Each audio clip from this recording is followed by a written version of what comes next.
Una vez más estamos en Derecho de Réplica en esta sexta temporada. La verdad estamos súper contentos.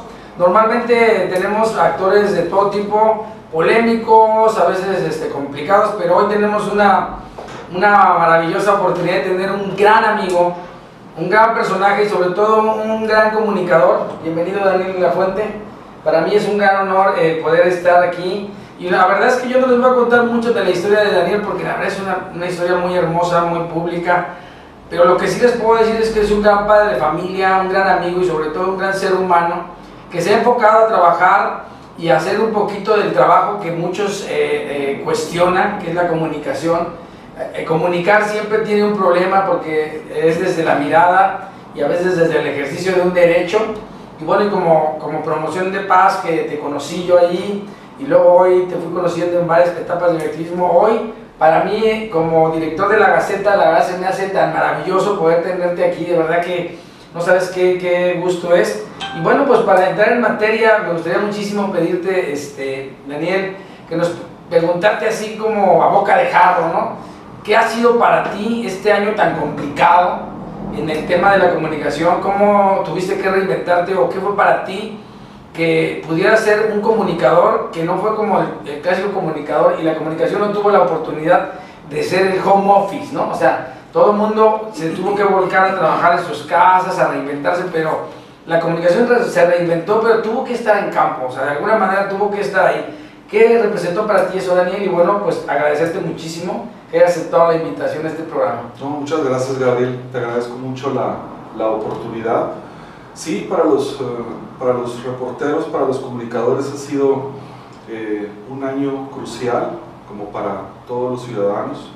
En el caso de los reporteros, algunos tuvimos la oportunidad de alternar nuestro trabajo en casa, en nuestro lugar de trabajo, del periódico, a la casa, en las grabaciones, siempre hacer trabajo afuera. Eso sí, he procurado en la mayoría de los casos, a excepción de figuras de entrevistados que no han estado aquí en la ciudad, eso sí los hemos entrevistado a través de la vía Zoom. Pero en nuestro caso, lo que tratamos es siempre estar en contacto con la realidad, siempre estar en contacto con la ciudadanía en una época que ha sido muy compleja para todos y había que estar cerca, había que cronicar, había que reseñar lo que estaba viviendo el ciudadano de a pie, subirse con él al metro, al transporte escolar, al transporte público, meterse a los hospitales, meterse a los penales, meterse a los mercados y ver cómo se estaba comportando la ciudadanía, obviamente con todas las medidas de seguridad. Al principio había como esta postura de no faltar al trabajo, de continuar reseñando nuestra realidad. Esto me recordó mucho, Abel, lo que vivimos en los años de la violencia. En los años de la violencia al principio, 2006, 7, 8, hasta el 11, 12, etc., muchos reporteros nos sentimos demandados por la realidad. Teníamos que estar ahí y teníamos que reseñar lo que estaba ocurriendo, reportearlo, con todos los peligros y riesgos que esto implica. Por supuesto, muchos compañeros tuvieron muchas dificultades. Ese es el caso actual, se parece mucho. Había que estar ahí cerca de la sociedad y creo que lo hemos cumplido en la medida de nuestras posibilidades. ¿Qué hemos cambiado? No ha cambiado gran cosa en el sentido de que seguimos yendo a las redacciones, seguimos trabajando desde casa. En mi caso yo siempre he trabajado desde casa. Entonces este alternarse, creo que una diferencia interesante ha sido convivir con la familia y que la familia te vea trabajando. Eso es muy interesante, es decir, tener a los hijos en sus clases en línea, tener a tu pareja enfrente, trabajando en línea, en este caso dando clases, y yo trabajando, haciendo entrevistas o buscando información o teniendo que salir y luego volver a casa y tener esta preocupación por traer el contagio. lo habré adquirido. Por supuesto uno trata en la medida de lo posible de cuidarse. No ha cambiado demasiado, afortunadamente hay muchos avances tecnológicos, pero siempre estar pegado a la ciudadanía, ese es digamos el común. Fíjate que ahorita que me estás diciendo esto, creo que es importante ir platicando, fíjate nada más, en esta pandemia, en este tema de salud que nos azotó no solamente a México, sino a todo el mundo. Todos tuvimos que trabajar en este tema, pero creo que es importante puntualizar que cuando nosotros vemos las estadísticas, vemos que hubo una cantidad enorme de ansiedad, de muertes en muchos espacios, de divorcios, de muchas cosas que ya estaban ahí, pero pues obviamente tanta convivencia, pues solamente lo que hizo fue potencializarlo o exacerbarlo, ¿no? Entonces, ¿cómo vivió Daniel de la Fuente ese proceso? Digo, cuando hoy te puedo decir que para algunas personas fue el detonante para separarse o para divorciarse o hundirse, digo, lo veníamos platicando ahorita en el camino, esta situación, algunos negocios hasta cerraron, hubo gente que, grandes empresas se fueron, o sea, entonces, ¿qué fue para ti en el ámbito familiar, propiamente? ¿Cómo fue que para ti fue esa posibilidad? Porque yo creo que también te diste cuenta de cosas, no solamente con tu familia nuclear, ¿no? Con tus hijos, sino con tus padres, con tus hermanos, con tus... O sea, porque era una situación que todos estaban viendo. Yo me acuerdo mucho, sin dar goles, pero hay un comercial de una bebida refrescante por ahí que toma eso como referencia y ha hecho un muy buen comercial sobre que hoy nos tenemos que reinventar, pero yo lo que creo, y te digo con mucho cariño, que hoy en algunos momentos me preocupa, porque digo, como bien veníamos diciendo, ya en otros países y en otros lugares ya otra vez volvieron a cerrar. A estas alturas estamos en este tiempo, volvieron a cerrar otra vez sus espacios, cerraron sus trabajos, y lo quisieron hacer ordenadamente, escaladamente y todo, y están súper más vacunados que nosotros, tienen más acceso a las cosas, y nosotros tenemos una vacunación muy lenta, muy todo, y entonces es preocupante. ¿Qué podríamos aprender como en este momento? ¿Cuál es el aprendizaje? O si realmente lo estamos aprendiendo, o solamente salimos desbordados como sociedad a retomar espacios y a querer volver a una normalidad que ya no va a suceder. Es lo que quisiera que me dijeras, porque tú lo estás viviendo en el día a día y además desde muchas trincheras, muchas visiones, lo que te da tu trabajo, así como ahorita yo que estoy también en la comunicación, me dice la gente otro tipo de cosas que no me diría al activista, que no le diría al dueño de un negocio, sino le dice una preocupación innata. ¿Sí me estoy explicando, no? Entonces, ¿qué onda? ¿Estamos aprendiendo o no estamos aprendiendo, Daniel? Es difícil, esto ya lo hemos visto, ha sido prueba y error durante un año. Las autoridades pueden ponerse demasiado rigurosas en las medidas de seguridad, pero de quien depende únicamente el avance de una pandemia es del comportamiento ciudadano. Y el comportamiento ciudadano en todos los países, y México no ha sido la excepción, es errático. Entonces nos dicen en la primera cuarentena enciérrense y todo el mundo se encerró, pero posteriormente empezó la gente a salir, luego se empezó a cuidar, luego ya nos levantaron la pluma, luego nos volvieron a encerrar. Y salimos como desbandada, ¿no? O sea, pero la gente sale, y en un país con una realidad como la mexicana, en donde más de la mitad de la población forzosamente tiene que salir diariamente a conseguir el sustento, realmente el control de una pandemia únicamente está la esperanza en el tema de la vacuna.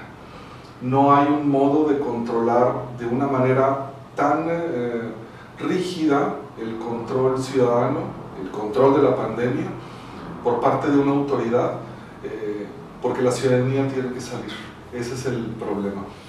En mi caso no he tenido ningún problema en cuestión familiar, como bien dices. Los problemas que una familia arrastra, por supuesto que detonaron en esta pandemia, y por supuesto que he sabido de muchas problemáticas hacia el interior. El problema es que uno, tratando de cuidar a la familia de casa, pues no ves a la otra familia. Entonces llevo un año sin ver al resto de mi familia, porque yo ando en la calle y porque ellos también andan en la calle. Entonces, eso Entonces es es un poco como cuidar al otro, ¿no? Sí, no, o verlos a ellos o ver a mi familia. Entonces yo cuido a mi familia, aunque trato de estar bien cuidado a la hora de salir. El tema de la pandemia es únicamente, y lo vamos a encontrar, una esperanza tangible en el tema de las vacunas, que ya lleguen y que lleguen pronto y se extiendan pronto. Fíjate que ahorita hace rato que estábamos platicando me hiciste un comentario que me gustaría mucho que lo puntualizáramos. Fíjate que tú me comentabas, ¿no? Que tuviste un amigo muy cercano que era muy parecido a ti en cuanto a la morbilidad de fumar. Entonces fíjate qué impresión.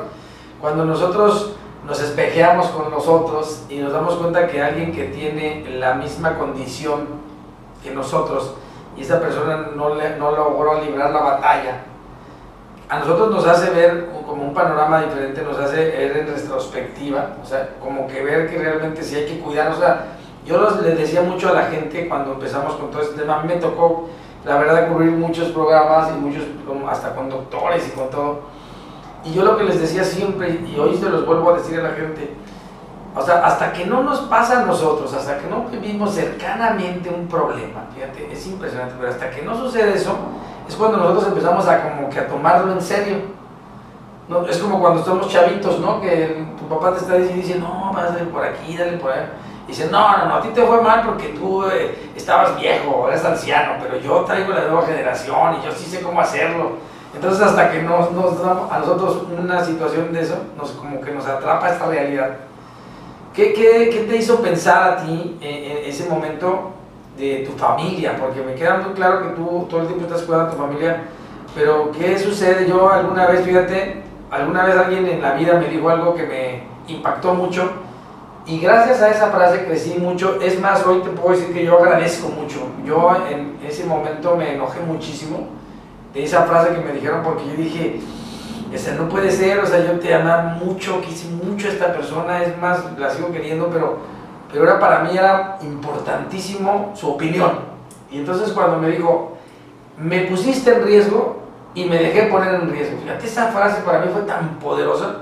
Yo también hoy la tengo, yo desde ese, mira, tú sabes que tengo 24 años, voy a cumplir 24 años sin drogarme. Entonces, de aquí en un tiempo de estos voy a hacer otra vez 24 años limpio de drogas. Entonces, para mí es un orgullo. Pero cuando yo me he manejado mucho sobre el sobro por hoy, pero cuando esta persona me dijo esto, yo dije, ¿sabes qué? Tienes toda la razón. Porque cuando yo tomé esa frase como mía, dije, entonces creo que yo también me dejé que me pusieran en riesgo. O sea, si yo puse en riesgo a alguien, quiere decir que también estuve en riesgo junto con la persona. Y entonces yo también me permití poner en riesgo. Entonces hice una evaluación de mi vida. Me puse a analizar y dije, ¿sabes qué? A partir de hoy, si yo quiero algo, si yo quiero a alguien, voy a tratar de siempre no ponerle en riesgo, pero lo primero es que no me tengo que poner en riesgo. Entonces, bajo esa cosa, ¿cómo te sientes hoy, no? Por decir, porque me queda muy claro que nos cambia la perspectiva de la vida, los valores se modificaron, o sea. Como te dije, desde que empezó la pandemia y cuando empezó el primer cierre, yo sabía que tenía que estar en la calle. No es una cuestión de heroísmo barato ni nada, es un trabajo que hay que hacer y lo quería hacer. Nadie me dijo que lo hiciera, había que estar ahí. Entonces me metí a cuanto lugar me permitían, siempre tratando de estar lo más cuidado posible. Lo que pasa es que no podemos hablar de una sola pandemia. Ha habido muchas pandemias en la misma pandemia. Entonces yo creo que en el caso de la ciudad, que en este caso es Monterrey, hacia mayo o junio es donde empieza un gran repunte y es donde empieza, digamos, el primer golpe de realidad. Pero el gran golpe de realidad viene hacia diciembre, invierno y enero, que es cuando los hospitales están completamente saturados. Ahí coincidió con el fallecimiento de un poeta muy reconocido en la ciudad, Iván Trejo, de edad similar, complexión, fumador como yo, y eso me pegó mucho emocionalmente, desde luego, porque dije, él descartó incluso la posibilidad de buscar un lugar en un hospital. en hospitales donde estaban completamente rebasados. Eso por primera vez en la pandemia sí me apanicó mucho. Hice un alto y empecé a trabajar más en línea y con salidas muy concretas. Ya ahora estoy contigo, ya estoy volviendo a salir. Supongo que con las medidas de seguridad de siempre no habrá ningún problema, pero es que... Además estamos con Susana a distancia. Estamos con Susana a distancia, Gabriel, pero hay que salir. O sea, hay que ir a cubrir lo que está viviendo la ciudad. No, antes, fíjate, ahí te voy a interrumpir porque creo que es algo que debe conocer un poquito la gente de Daniel de la Fuente. Daniel de la Fuente es un comunicador, digo, yo he seguido, soy un gran admirador tuyo, de verdad te quiero agradecer mucho, de verdad para mí es un gran honor que estés aquí, porque yo sé que tú no eres un comunicador cualquiera, no eres alguien que nada más va por la nota, has estado en infinidad de cosas, has cubierto organizaciones presidenciales, elecciones, eventos de guerra, complicaciones de violencia en el Estado, has estado en el ojo del huracán en muchos temas, o sea, por eso que estés aquí en Derecho de Réplica para mí es como wow, o sea, un gran orgullo, de verdad te lo digo con mucho cariño. Y digo, y aquí he tenido también comunicadores como José Becerra, y he tenido aquí a Santiago Furcade, que ha sido un cuate que ha estado en guerras, ¿no? De Irak y todo ese rollo, corresponsal de guerra. Pero yo, por lo que creo que la gente debe tener muy claro, lo gran importancia de que estés aquí es que tú no vas buscando la nota, tú eres la nota. O sea, a ti te gusta involucrarte en las cosas. Cuando tú transmites un reportaje, yo leo en tu reportaje la vivencia de la experiencia.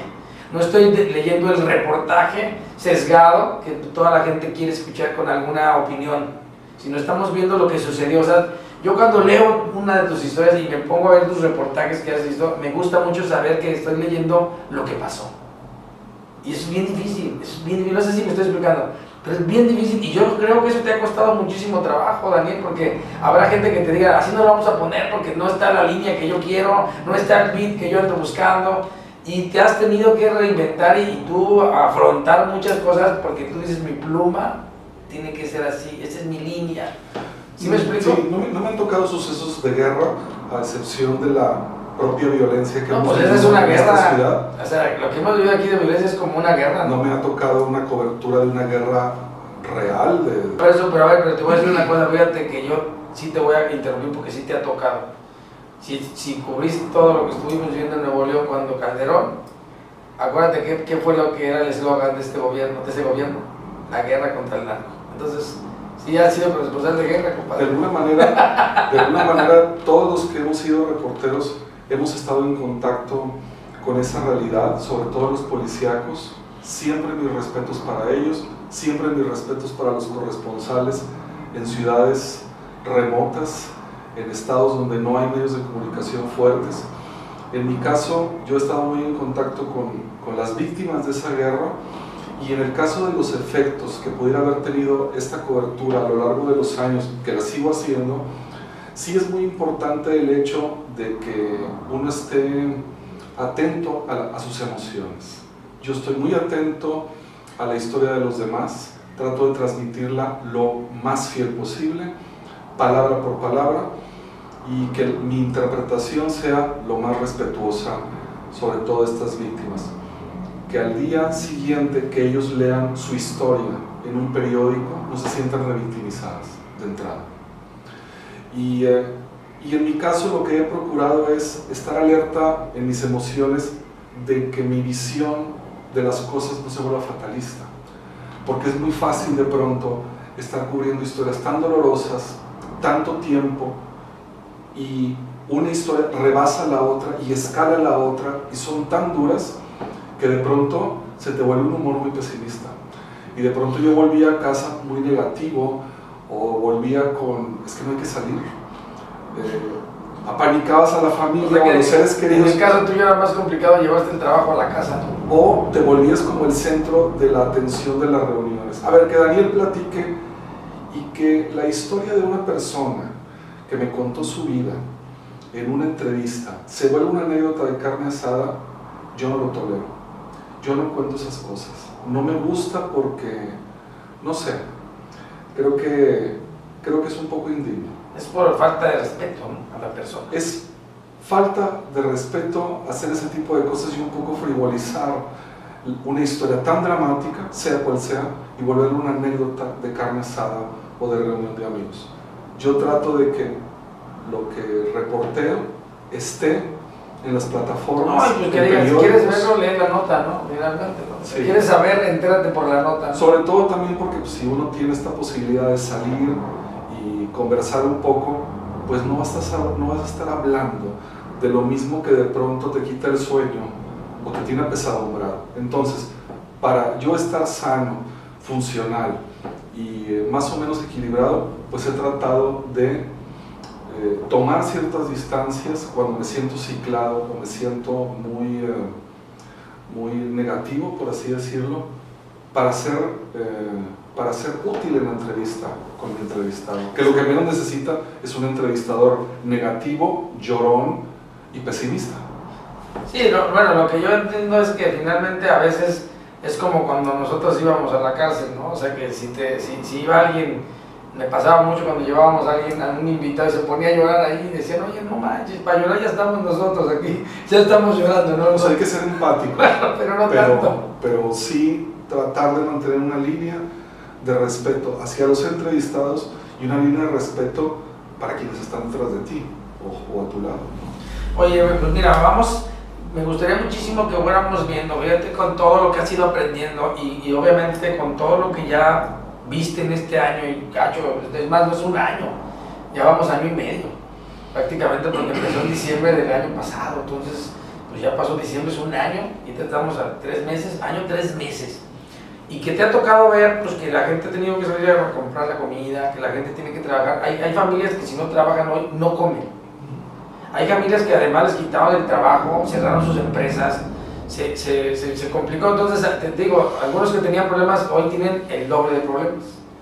Otros, pues desgraciadamente ya no nos acompañan en este plano terrenal, ya trascendieron, ya no están y dejaron a familias con muchos dolores. Me llama mucho la atención familias que hasta se murió toda la familia y se quedó un solo miembro de la familia y pues se quedó con muchos problemas y aparte se queda con el problema existencial. Pero ¿cómo pudieras tú, desde esa experiencia que has adquirido al vivir conjuntamente algunas realidades con la gente? Porque me queda claro que, como dices tú, para lo que me estás diciendo quiere decir que en algunos momentos te apabulló esa realidad, ¿no? Te sentiste rebasado. Y te hace mucho valorar hasta tu línea de privilegios, ¿no? Cuando dices, soy privilegiadísimo, o sea, te hace sentir bastante bien decir, gracias a Dios, estoy mejor que muchos otros. ¿Cómo pudiéramos hablar con la sociedad? Porque una de las cosas que hoy me interesa mucho en esta 6ª temporada es empezar a darle a la gente las visiones de muchísimas personas, que son gente que, bueno, por un lado está trabajando socialmente y otra que finalmente es una piedra angular de esta sociedad, que todos, la paz no es yo soy el que hace la paz y soy el bueno y traigo el traje de Superman, no, eso no es la paz. La paz la hacemos todos, el primero que se detiene en la violencia, el que ama a sus hijos, el que se va a trabajar todos los días, esa es la paz. Y el derecho a la paz, pues es otro tema.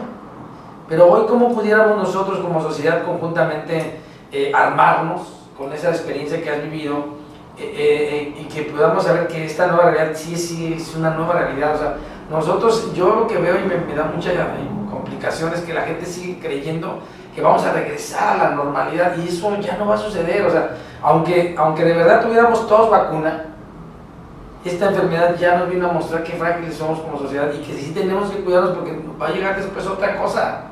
O sea, ya vimos que ya aparecieron otros virus en otros lados de otro tipo de cosas. Ya creo que la gripe porcina ya volvió a salir diferente, la aviar, ¿no? Ya salió con una modificación y al rato puede llegar la influencia con otra cosa. Entonces, si no nos cuidamos, ya tenemos que hacer un hábito, la sana distancia, el gel, el cubrebocas. Ya viste que ya ahora hicieron la moda y en los Grammy ya se pusieron otras cubrebocas bien padres. O sea, ¿por qué no? O sea, pensar que nuestra nueva normalidad es cuidarnos, no regresar a lo que estábamos viviendo. No sé si me explico. No sé, Gabo, no sé la verdad si vamos a volver a lo que estábamos haciendo o si habremos cambiado o saldremos cambiados de esta pandemia. No lo tengo muy claro. Por un lado, creo que no vamos a cambiar para nada y creo que vamos a seguir siendo los mismos y vamos a seguir cometiendo los mismos errores y vamos a seguir quitándonos los cubrebocas en los lugares más inadecuados y como sociedad vamos a seguir yendo a grandes concentraciones sociales sin cubrebocas, sin sana distancia, y si hay un contagio, habrá muchos contagios.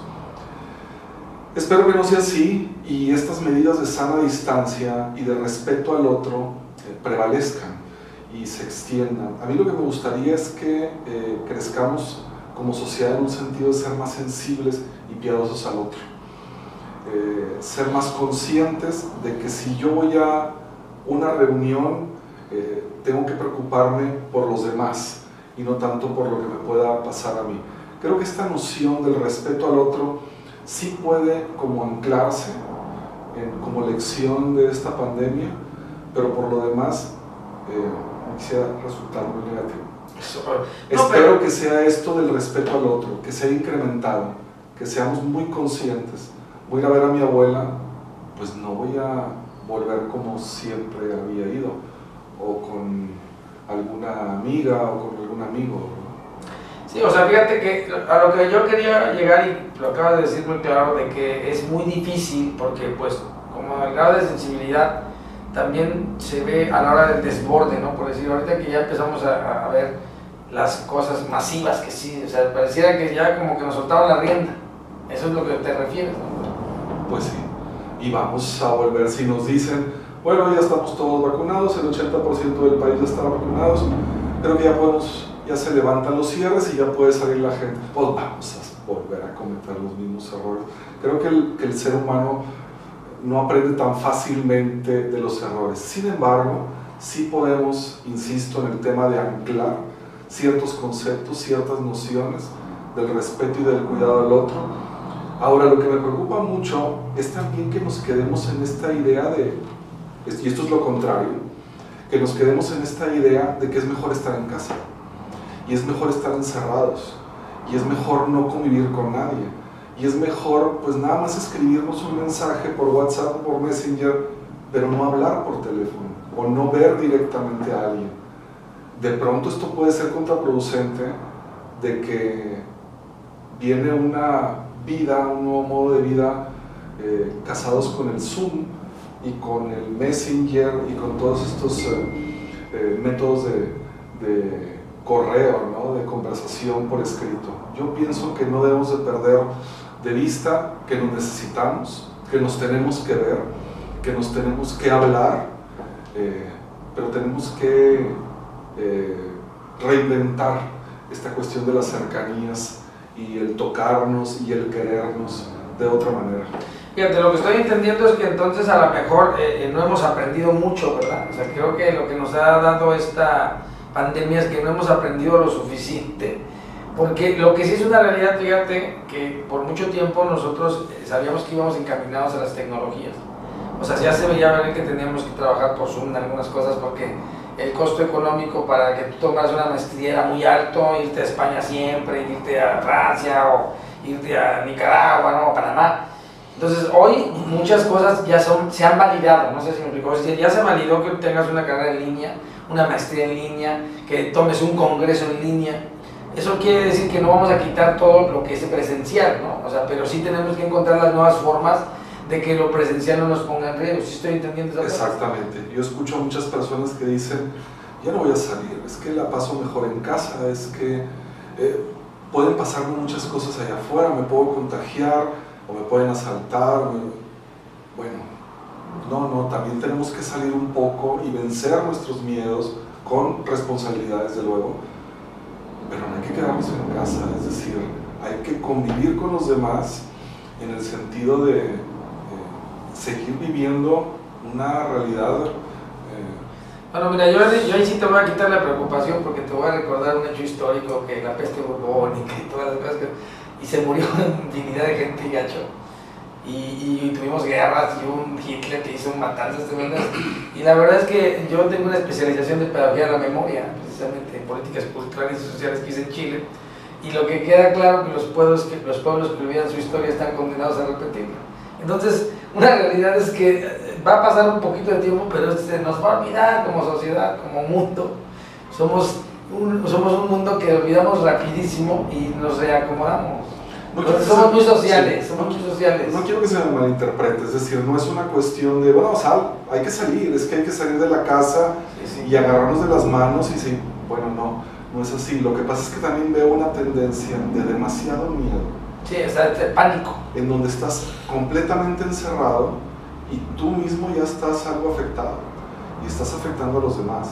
Yo pienso que hay que encontrar un justo medio en el sentido de, en el momento en que todos estemos vacunados, la mayor parte de la ciudadanía, seguir echando mano de las herramientas, de las nuevas tecnologías, pero hay que vernos de nuevo. Fíjate, ahorita que acabas de tomar un tema, es la última pregunta que es bueno, antes de cerrar, pero una última pregunta que era muy importante para mí, y más que nada por toda la experiencia que tienes en el periódico, ¿no? Que tienes contacto, porque digo, si alguien tiene una oportunidad de conocer realidades, es la persona que está llegando todo el día a las informaciones.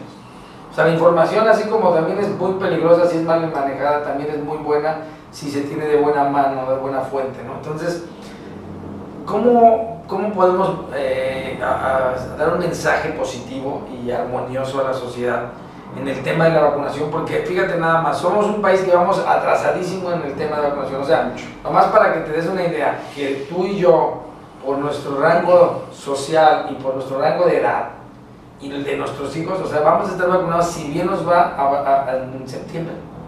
Si bien nos va.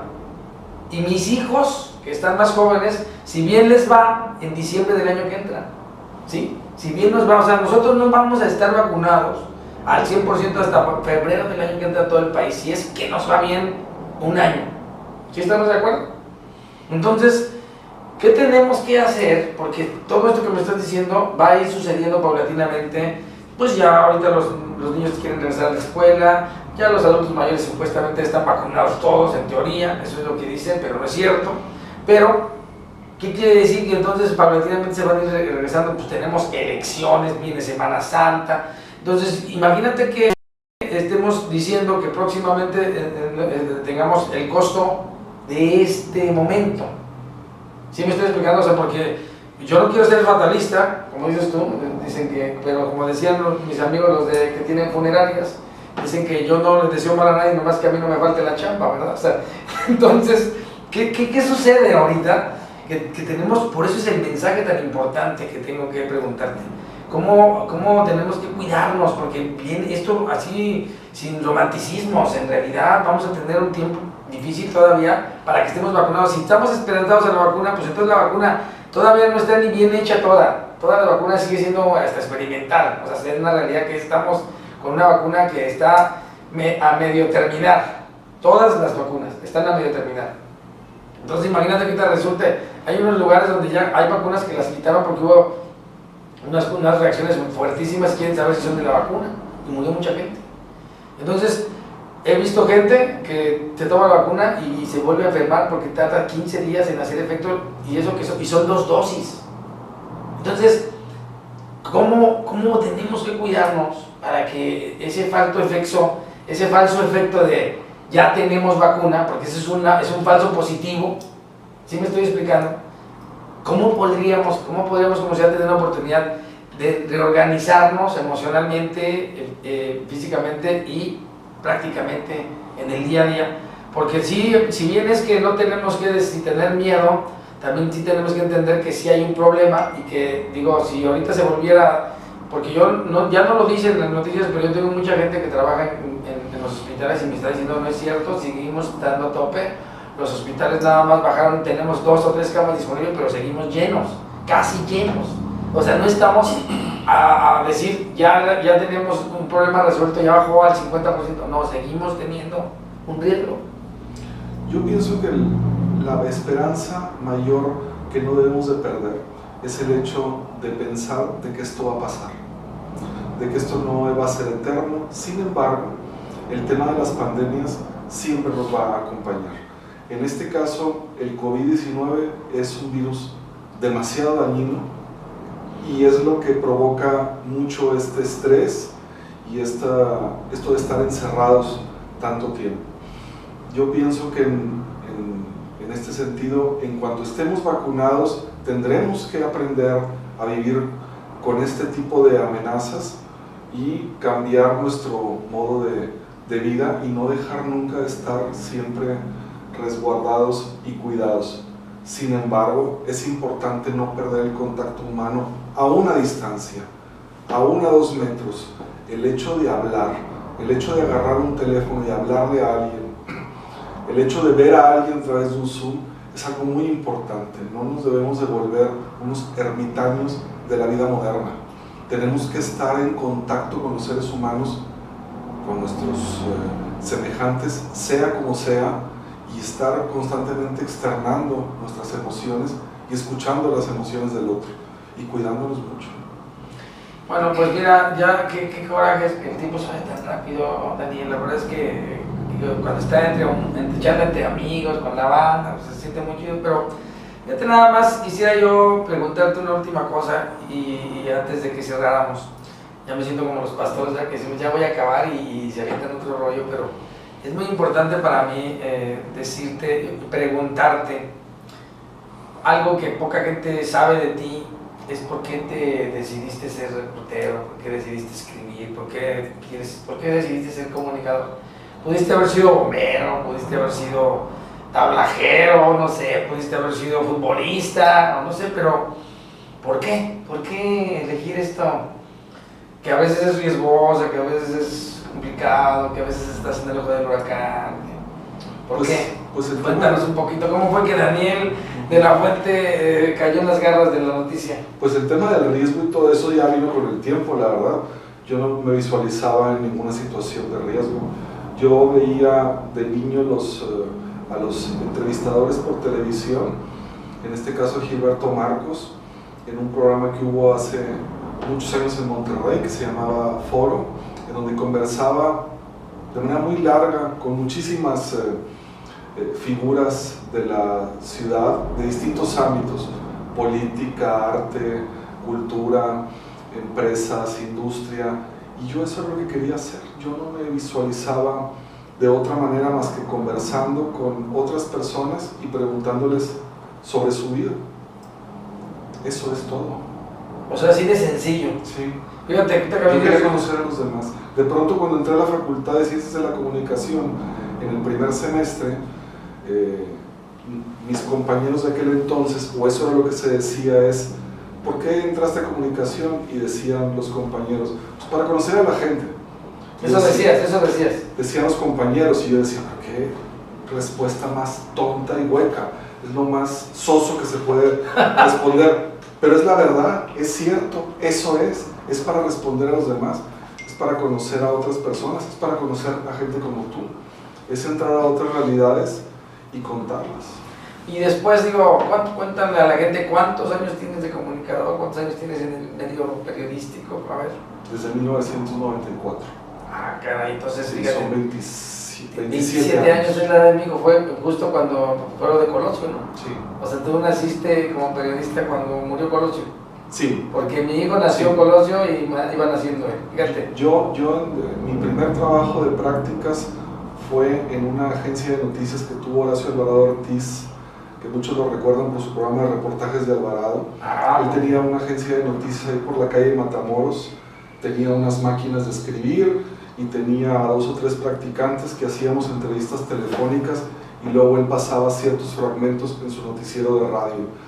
Yo llegué ahí porque un día convocó en su programa de reportajes de Alvarado que si querían hacer prácticas profesionales, que les hablara. y yo me presenté y me puse a hacer entrevistas con alcaldes cuyos nombres se me olvidaron, diputados, senadores. Que también se te olvidaron. Pero yo pues, trataba de afilar las preguntas, ¿no?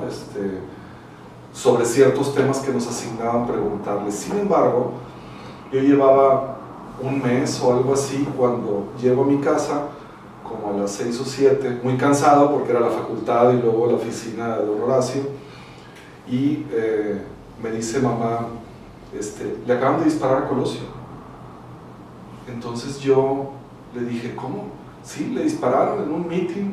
Entonces yo me había quitado botas, en aquel tiempo usaba botas, Me volví a poner las botas, le agarré dinero a mamá de su monedero y me dijo, ¿a dónde vas? Le voy a la oficina. Pero me dice, ¿a qué vas? Le voy a hacer la nota. Entonces lo que hice yo, me abrió un portero, un muchacho que estaba ahí de guardia en la oficina, no había nadie desde luego, ya se habían ido todos. Y yo pues prendí el televisor, la radio, y me puse a hacer la nota conforme iban desarrollándose los acontecimientos. De un candidato malherido en un mitin, pues pasamos a un candidato a la presidencia asesinado. Entonces yo dejé la nota hecha, según yo, para que don Horacio la leyera al día siguiente en su noticiero. En la máquina de escribir, obviamente se quedó un cesto lleno de bolas de papel, ¿no? Y un cenicero lleno de colillas, en donde por primera vez puse el verbo ardiente, ¿verdad? Asesina. Yo nunca había escrito eso. Asesina a Luis Donaldo Colosio. Y lo firmé con mis 2 nombres y mis 2 apellidos. Y al otro día don Horacio me manda a llamar, y muy serio, quizá alguno de tus espectadores lo recordarán, él tenía una voz bellísima, me manda a llamar a su oficina y me pregunta, ¿quién te dijo que vinieras ayer a la oficina? Y yo como muy desconcertado le digo, pues nadie, pues había que hacer la nota. Y me dijo don Horacio, bien hecho, esos son los reporteros. Ese fue mi debut, ese fue mi bautizo, ese fue que un comunicador que yo veía desde niño en la televisión me dijera eso. Yo dije, él ya me abrió una puerta y... Fue como la confirmación. Y ya me voy y la voy a cerrar y ya no voy a volver a donde estaba. Yo voy a seguir caminando. Eso me gustó mucho, Horacio. Fíjate, qué importante. Entonces quiere decir que lo que sí me queda claro que a después de los años, bueno, pues hoy veo a un Daniel de la Fuente que sigue haciendo lo mismo, sigue dando esa nota, sigue siendo real en sus reportajes. Y bueno, pues nos habla de ese gran ser humano que eres, Daniel. La verdad es que yo finalmente hoy, pues como ese día don Horacio te validó, muy padre, pues yo hoy te refrendo que me siento muy honrado. Como hoy, digo, yo nací como comunicador de la nada, la verdad, para mí la comunicación me cayó como el burro que toca la flauta, porque yo no era comunicador y hoy tuve que entrarle al quite por muchas situaciones y me siento muy contento. La verdad es que yo nunca me hubiera imaginado que la comunicación tenía muchas cosas que necesitaba para el trabajo que hoy hago. La verdad es que estoy muy agradecido con la comunicación y también muy comprometido, porque durante mucho tiempo, digo, a todos los comunicadores que invito, pues siempre los exhorto y los invito a que dejen de ser negros políticos, negros sociales, agresivos, contrarios a la paz, ¿no? Los invito a que hagan un pacto. Yo, al contrario, contigo, pues lo único que te digo es felicitarte y decirte, sigue dando ese gran extra que das para la paz, sigue siendo ese gran comunicador que has sido, porque eres ejemplo de muchos comunicadores. Muchas gracias. Y obviamente para mí también eres un gran ejemplo.